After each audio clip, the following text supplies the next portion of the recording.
Your Excellency, my brother, Prime Minister Dr.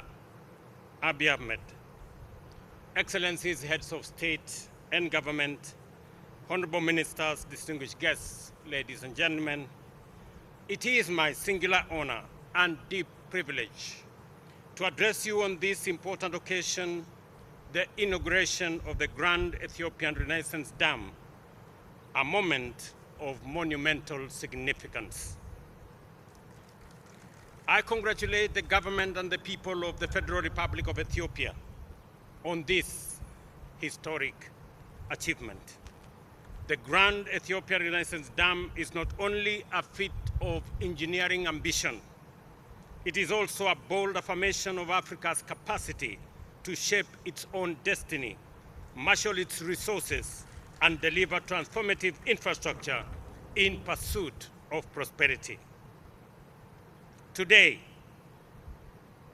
as we celebrate this milestone, we also reaffirm the enduring bonds of brotherhood, cooperation, and shared vision that unite our nations across the Horn of Africa and the wider Nile Basin.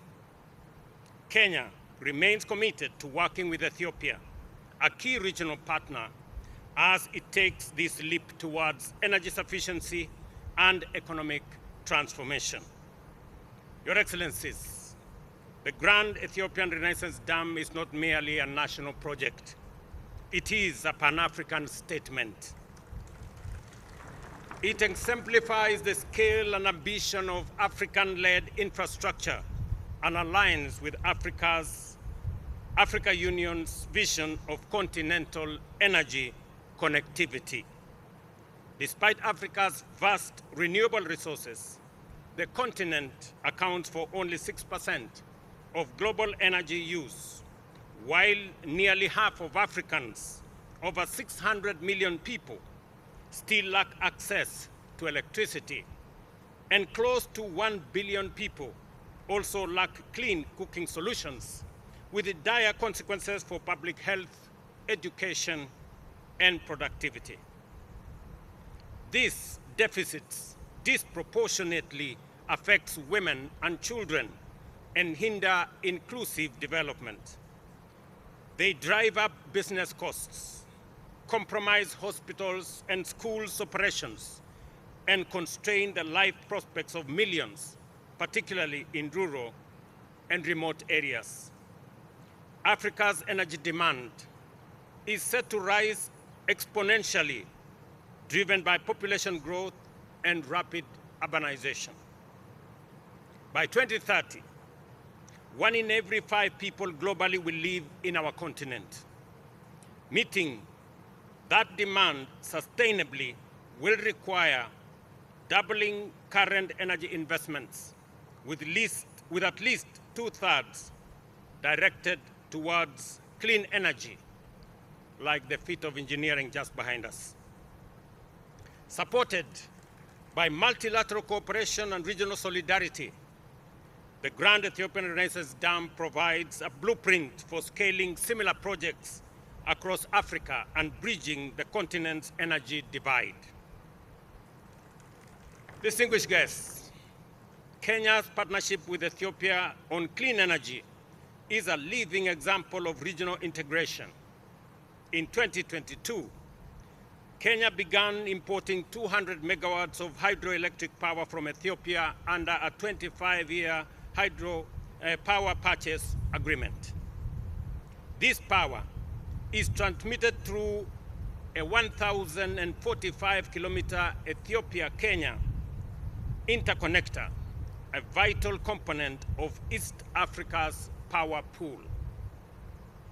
Beyond affordability, this energy unstable supply enhances grid reliability, particularly during droughts when hydropower output is volatile.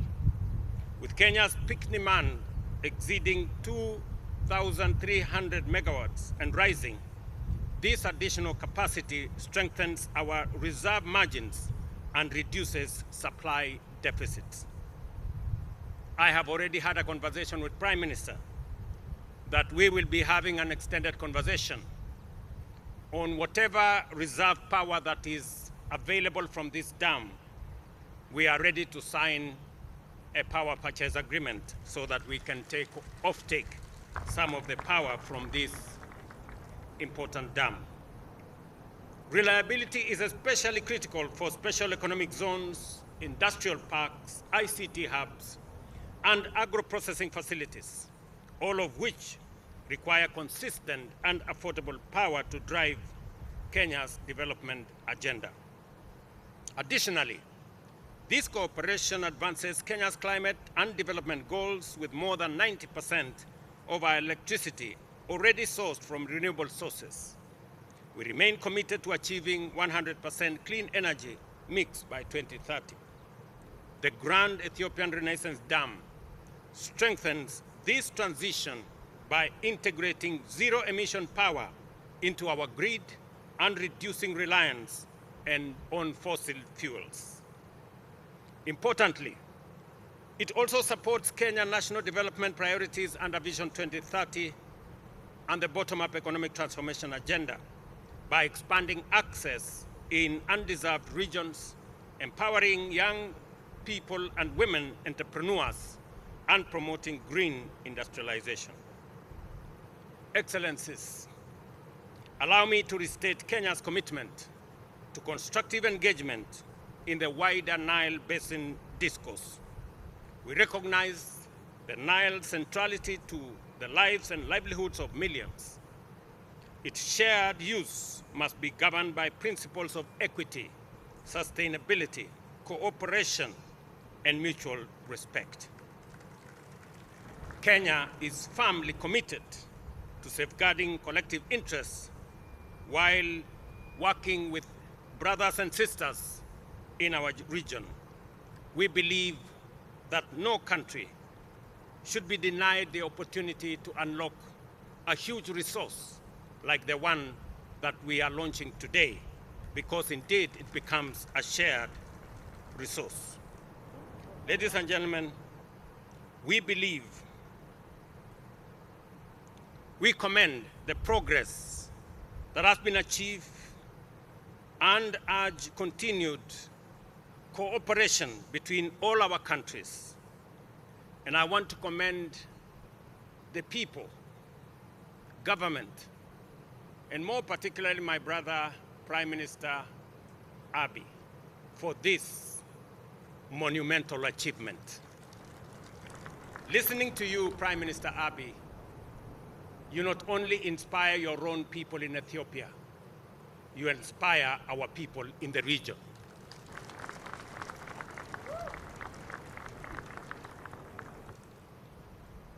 Knowing very well that the sweat and blood and energy and effort and resources that have been put in the development of this dam was as a result of locally mobilized resources, money raised by Ethiopians to build this monumental project, gives us confidence of the ability of us as a people to take charge and command our own development into the future.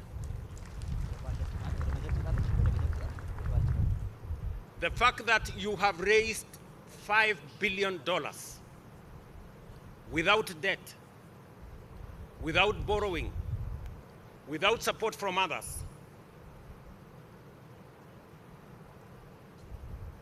makes us believe that indeed Africa can take charge of its own destiny. I want to encourage you, Prime Minister Abiy, as my brother, continue to do what you're doing. You're doing the right thing. And if you are in doubt at any one moment, let me confirm to you, you are doing the right thing. Continue doing this, because our future is going to be dictated by what we do, the vision we carry, the hopes of our people that we turn into reality, as you are doing in this dam. Your brothers and sisters in Kenya I will give you an example. 2 years ago, we decided that we are going to get millions of our people. In fact, 7 million of Kenyans live in slums. And we decided that we are going to give dignity to our people and we are going to build houses for them.